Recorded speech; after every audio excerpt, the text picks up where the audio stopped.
వందనాలు, స్తుతి స్తోత్రాలు నాయన. ఎంతో మంది ప్రభావ ఈరోజు చూడకుండా తండ్రి నశించుకోవచ్చుండగా నాయన మీరు అలాగ చేయకుండా మమ్మల్ని ఇప్పటికీ సజీవులకు ఉంచారు. అందుని బట్టి వందనాలు తండ్రి. అలాగే నాయన ఈరోజు తండ్రి నేను ఈ వీడియోస్ ప్రభావ 4వ రోజు తండ్రి ప్రారంభం చేస్తున్నాం ప్రభావ.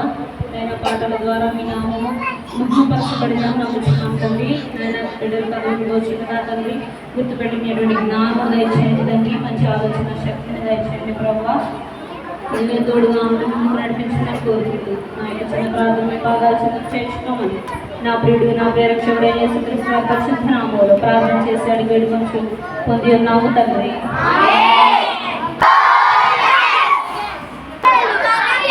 సమూయేలు గురించి చెప్తున్నాం. సరే ఈరోజు కూడా మరి కొత్త స్టోరీ ఉందమ్మా. రెడీగా ఉన్నారన్నారు? మళ్ళీ అలాగే అంటున్నారు. ఏమన్నారు? ఓకే, నోటి మీద వేసేయండి. ఈరోజు కథ పేరు సింహాల బోనులో దానియేలు. కథ పేరేంటి? మళ్ళీ చెప్పాలి. సింహాల బోనులో దానియేలు.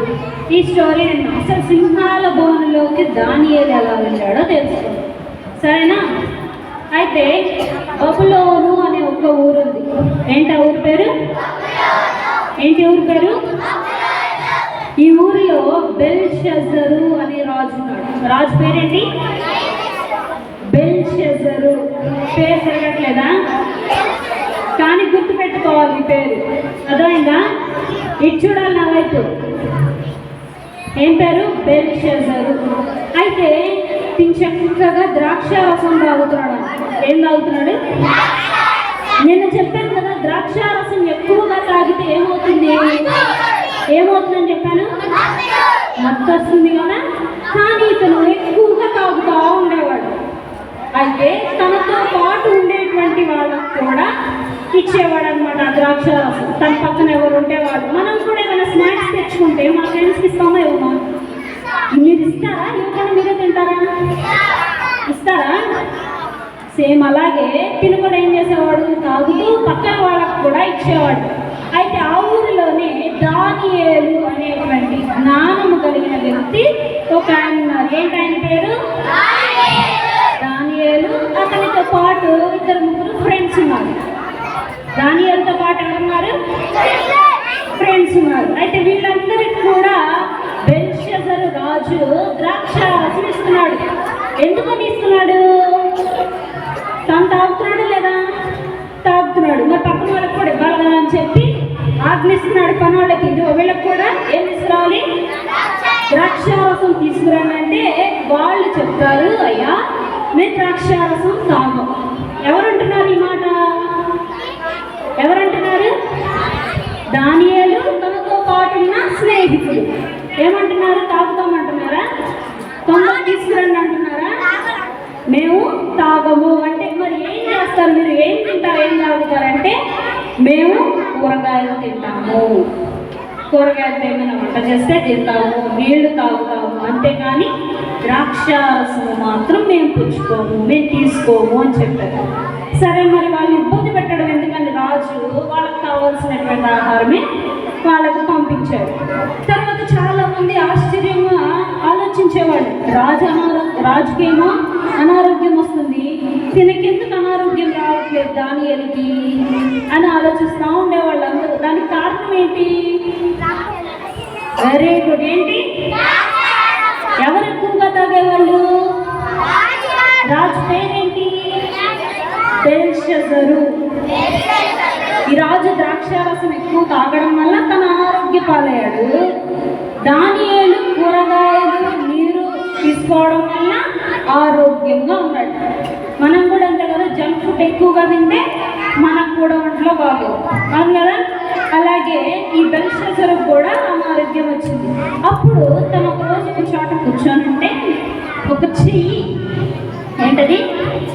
మీకున్నాయి ఆ చేతులు? చూపిండి. చెయ్యి ఇక్కడ దాకే ఉంది. ఆ చెయ్యి వచ్చి ఇలా గోడ మీద రాస్తుందా? ఏం చేస్తుంది? గోడ మీద రాస్తుంది. అంటే ఈ రూపం ఏమీ కనబడట్లేదు, ఇంకా చెయ్యి వేళ్ళు రాస్తున్నారు. అప్పుడు మనకేమనిపిస్తుంది? దెయ్యం రాసింది అనిపించిందా? అలాగే బెల్షస్సరు రాజు కూడా భయం వేసింది. వేళ్ళు ఒక్కటే కనపడుతుంది ఏంటి? వేళ్ళు వస్తుంది, ఇలా రాస్తా ఉంది ఒక పదం.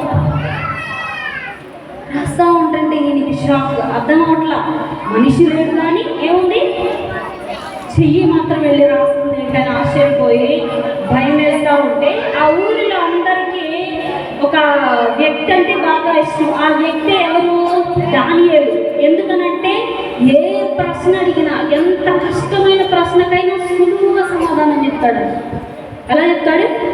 సులువుగా సమాధానం చెప్తాడు. దేనికైనా జవాబిచ్చేటువంటి జ్ఞానం ఉంది తన దగ్గర. ఎవరిచ్చారు ఆ జ్ఞానం? Very good. ఎవరిచ్చారు? యేసయ్య తనకి ఆ జ్ఞానాన్ని ఇచ్చాడు. అందుకని ఈ బెల్షస్సరు రాజు పొద్దున్నే లేచి ఆ పదం ఏంటో నాకు అర్థం తెలియాలి, ఆ పదం అర్థం తెలియట్లేదని చెప్పి జ్ఞానుల్ని గొప్ప గొప్ప వాళ్ళని పిలిచాడు అర్థం చెప్పడానికి. కానీ ఎవ్వరి వల్ల కాలేదు. అప్పుడు దానియేలు పిలిస్తే దానియేలు ఆ భావం ఏంటో చెప్పాడు. ఆ పదం చూసి, అయ్యా మీ నాన్నగారు తప్పులు చేశారు చాలా. ఎవరి నాన్న? ఎవరి నాన్న? అందరూ చెప్పాలి. బెల్షస్సరు రాజు వాళ్ళ నాన్న చాలా తప్పులు చేశారు. తన పేరు నెబుకద్నెజరు. ఏం పేరు? బెల్షస్సరు వాళ్ళ నాన్న పేరేంటి? నెబుకద్నెజరు. మీ నాన్న చాలా తప్పులు చేశాడు, తర్వాత మరలా దేవుళ్ళకి మారిపోయాడు. కానీ నువ్వు మాత్రం మీ నాన్న అన్ని చేసినా నువ్వు మారకుండా ద్రాక్షారసం తాగుగా ఇంకా పాపాలు చేస్తున్నావు, ఇంకా ఎన్నో దేవతలకు మొక్కుతున్నావు, రాళ్లకు మొక్కుతున్నావు. నువ్వు చేస్తుంది తప్పు. అందుకనే దేవుడు నీకు ఈ యొక్క వ్రాత రూపంలో నీకు తెలియచేస్తున్నాడు సూచన అని చెప్పాడు. మాట తెలియని భయం వేసింది. ఒక్కసారి మనకు కూడా సడన్గా రేపు ఎగ్జామ్ ఉంది అనగానే భయం వేస్తుందా లేదా? లేదా క్లాస్కి వెళ్ళాం, 9కి వెళ్ళాం, 10కి నీకు ఎగ్జామ్ ఉంది ఈరోజు అని చెప్తే భయం వేస్తుందా లేదా? భయం మీద మీకు ఎవరికి వేసింది కదా? అలాగే భయం వేసింది. అమ్మో నేను ఇంత పాపం చేస్తున్నానా, ద్రాక్షారసం మత్తులో ఉండి నేను ఇన్ని పాపాలు చేస్తున్నానా అని తను సరిదిద్దుకొని తను నార్మల్ అయిపోయాడు. ఆ రోజు రాత్రే మరలా తను చనిపోయాడు.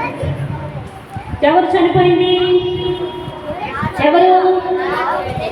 బెల్షస్సరు రాజు ఆ రాత్రే మరణించేశాడు. అయిపోయింది. మరి ఇప్పుడు రాజు లేడు, చనిపోయింది రాజే కదా. మరి ఆ ఊరికి రాజు ఉన్నారా? లేరు. అందుకని ఇంకొక రాజు ఎన్నుకున్నారు. ఆ రాజు పేరు దర్యావేషు. ఏంటి ఆ రాజు పేరు? ఆ రాజుకు వయసు ఎంతో తెలుసా? 62 సంవత్సరాలు. ఎన్ని? మీ చేతితో చూపించండి. ఎన్నో చూపించగలరా అసలు? జస్ట్ 6, 2 అని చూపిస్తారు అంతే, కానీ ఒకేసారి 62 చూపించగలరా? లేదు కదా. ఆ రాజు పేరేంటి? దర్యావేషు. ఏంటి ఆ రాజు పేరు? ఎన్ని సంవత్సరాలు? 62 సంవత్సరాలకి తను రాజు అయ్యాడు. ఇటు చూడాలి.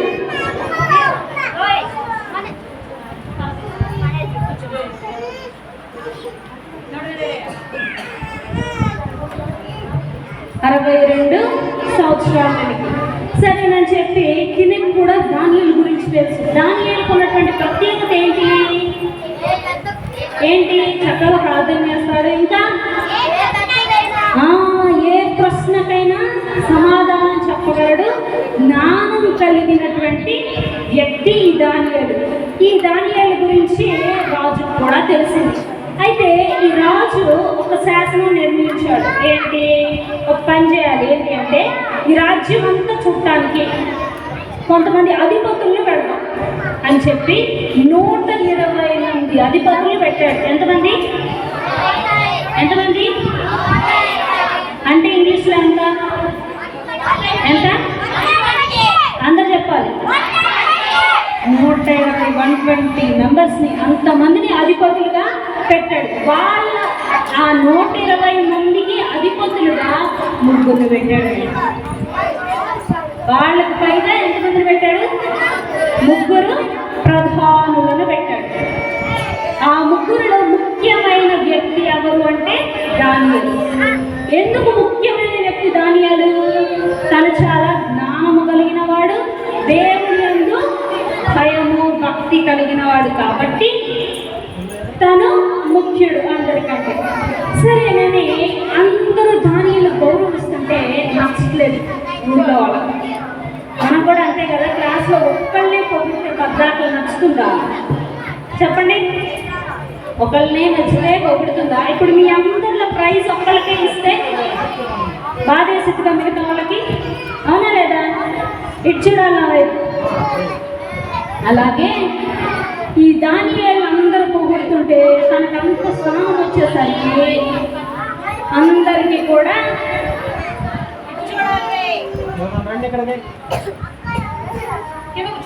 ఇటు చూడాలి.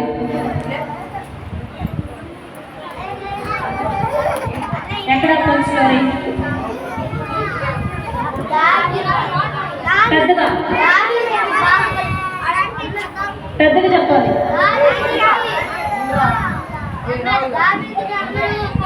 దానియేలు అందరూ మెచ్చుకుంటుంటే చుట్టుపక్కల వాళ్ళకి నచ్చట్లేదు.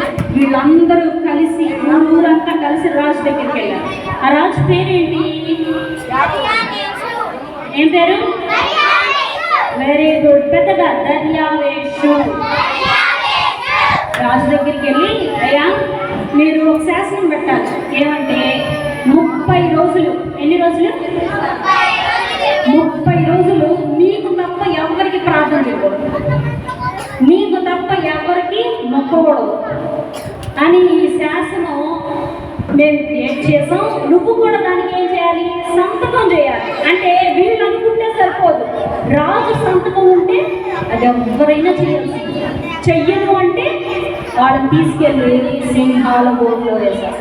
అప్పుడు సింహాలు ఏం చేస్తాయి? ఆడుకుంటాయా? సింహాలు బోర్డు వేస్తే ఏం చేస్తాయి? తినేస్తాయి కదా. అందుకని వీళ్ళందరూ వెళ్ళి ఈ శాసనం మీరు ఎట్లాగైనా ఉంచాలి అని చెప్పి 30 రోజులు మీకేం ప్రార్థన చేయాలి, మీకేం రొక్కాలి, మీకు కాకుండా ఇంకెవరికైనా ప్రార్థన చేస్తే వాళ్ళు ఏం చేయాలి? తీసుకెళ్ళి ఎక్కడ వేయాలి? సింహాల బోన్లో వేసేయాలి అని చెప్తారు. చెప్పగానే దర్యావేషుకు బాధేసింది. ఎందుకు? దర్యావేషుకు దానియేలు అంటే చాలా ఇష్టం.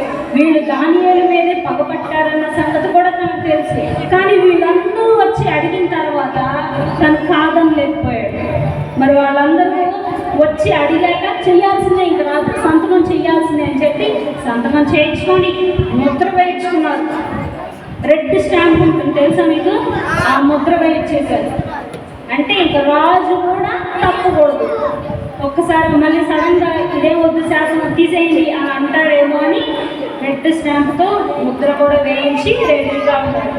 అయినా ఈ విషయం దానియేలుకి తెలిసింది. ఏ విషయం తెలిసింది? 30 రోజులు రాజునే ప్రార్థించాలి, ఆయనకే మొక్కాలి, ఇంకెవరికి ప్రార్థనలు చేయకూడదు అనే విషయం దానియేలుకు తెలిసినా కూడా యెరూషలేము మందిరం వైపు మోకరించి చేతులు జోడించి కళ్ళు మూసుకొని ప్రార్థన చేస్తాడు. ఏం చేస్తున్నారు?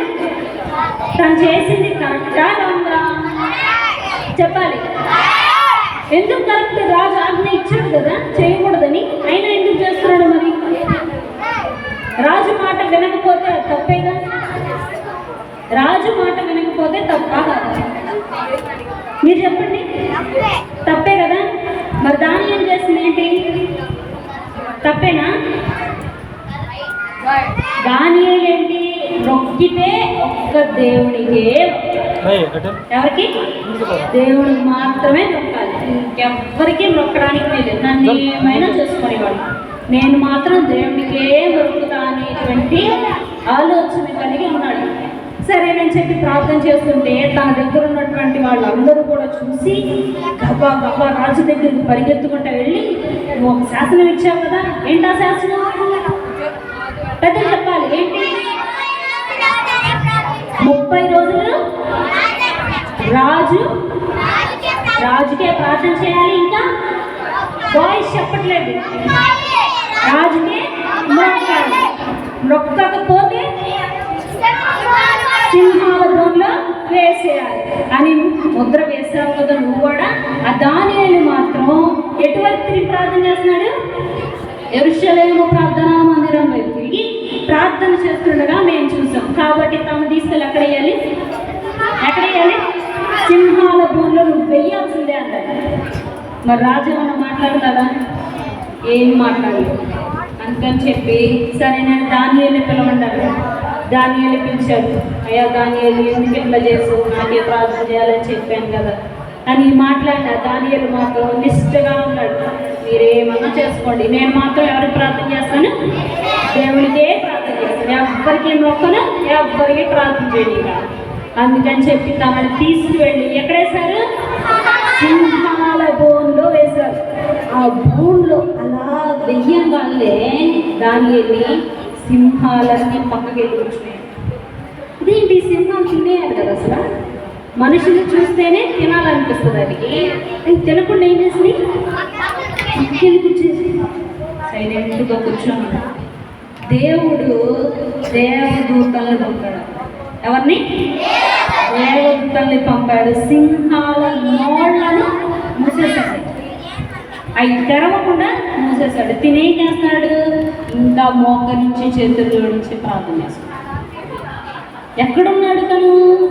సింహాల భూమిలో ఉండి కూడా ఏం చేస్తున్నాడు? దేవునికి ప్రార్థన చేస్తున్నాడు. అంటే తనలో ఏముంది? విశ్వాసం ఉంది. సింహాలను ఏం చేయలేవు, దేవుడు నాకు తోడున్నాడని నమ్మకం తనలో ఉంది కాబట్టి అలా కొనసాగుతూ. అప్పుడు తెల్లవారంగానే రాజు గొప్పగా పరిగెత్తుకుంటా సింహాల బోన్ దగ్గరికి వచ్చాడు. ఎక్కడికి వచ్చాడు? సింహాల బోన్ దగ్గరికి వచ్చి దానియేలు దానియేలు అని పిలుస్తున్నాడు. ఏమని? ఎందుకు తనే లోపలికి వెళ్ళి చూడొచ్చుగా అని పిలవడం? సింహాలు పనులు కలిసి ఏమని తనకు పోయింది. అందుకని బయట నుంచి ఏమంటున్నాడు? దానియేలు అని పిలుస్తూ, నీవు మొక్కుకుంటున్న నీ రాజు ఉన్నాడు కదా దేవుడు, ఆయన నిన్ను కాపాడాడు. ఏమంటున్నాడు? నువ్వు ప్రార్థిస్తున్న దేవుడు నిన్ను కాపాడాడా అంటే రాజు చిరంజీవుడు కనుక అంటే రాజు చిరకాలం జీవిస్తాడు అని చెప్తున్నాడు. అంటే దాని అర్థం ఏంటి? తనని సింహాలు ఏమి చేయలేదు. తను తిరిగి సమాధానం చెప్తున్నాడు దర్యావేషు రాజుకి. అప్పుడు గబగబా దానియేలుని బయటికి రప్పించి తన మీద ఎవరైతే నింద వేశారో, ఎవరి మీద? దానియేలు మీద ఎవరైతే నింద వేశారో వాళ్ళందరినీ పిలవండి రాజు ఆజ్ఞించాడు. రాజు పేరేంటి? పెద్దగా రాజు ఆజ్ఞ ఇయ్యగానే వాళ్ళందరూ వచ్చారు. ఎవరు? దానియేలు మీద నింద వేసిన వాళ్ళు, వాళ్ళ భార్య, వాళ్ళ పిల్లలు, వాళ్ళ చుట్టాలు, వాళ్ళందరూ తీసుకొచ్చి సింహాల బొమ్మలు కవర్ నెట్టేసి అలా వెయ్యంగానే వాళ్ళు గుహలో ఇంకా రాలేదు, కానీ సింహాలు మాత్రం పట్టుకొని వాళ్ళ ఎముకలతో సహా పొడి చేసినాయి. ఏం చేసిన వాళ్ళని? ఎముకలతో సహా పొడి చేసి ఎవరెవరి దానియేలు మీద నింద వేసిన ఒక్కళ్ళని చంపినయా? ఎవరిని? వాళ్ళ భార్యల్ని, పిల్లలని, వాళ్ళ చుట్టాలందరినీ పంపిస్తే అందరూ బోన్స్తో సహా పిప్పు అయిపోయారు. అంటే దీని అర్థం ఏంటి? దేవుడి పిల్లల మీద ఎవరైనా తప్పుగా సాక్ష్యం పలికినా, మాట్లాడినా ఎవరికి కోపం వస్తుంది? ముందు దేవుడికి కోపం వస్తుంది. అంతేగాని దానియేలు ఏమన్నా కక్ష తీర్చుకున్నాడా? దానియేలు ఏమన్నా శత్రుత్వం పెంచుకున్నాడా? ఏం చేయాలి? దేవుడికి ప్రార్థన చేశారు. మనం కూడా ఏం చేయాలి? దేవుడి పట్ల అంతే విశ్వాసంగా ఉండాలి, అంతే నమ్మకంగా ఎవరి పట్ల ఉండాలి? దేవుని పట్ల ఉండాలి. మరి దర్యావేషు రాజు అయినటువంటి సంవత్సరం ఎన్ని సంవత్సరాలు? అప్పుడు తనకి ఎంత వయస్సు? 62. తనకంటే ముందు రాజు అయినటువంటి వ్యక్తి పేరేంటి? ఏం పేరు? పెద్దగా బెల్షస్సరు. తనకంటే ముందుగా వాళ్ళ నాన్న పేరేంటి? ఏం పేరు? అందరూ చెప్పాలి. నెబుకద్నెజరు. ఏం పేరు?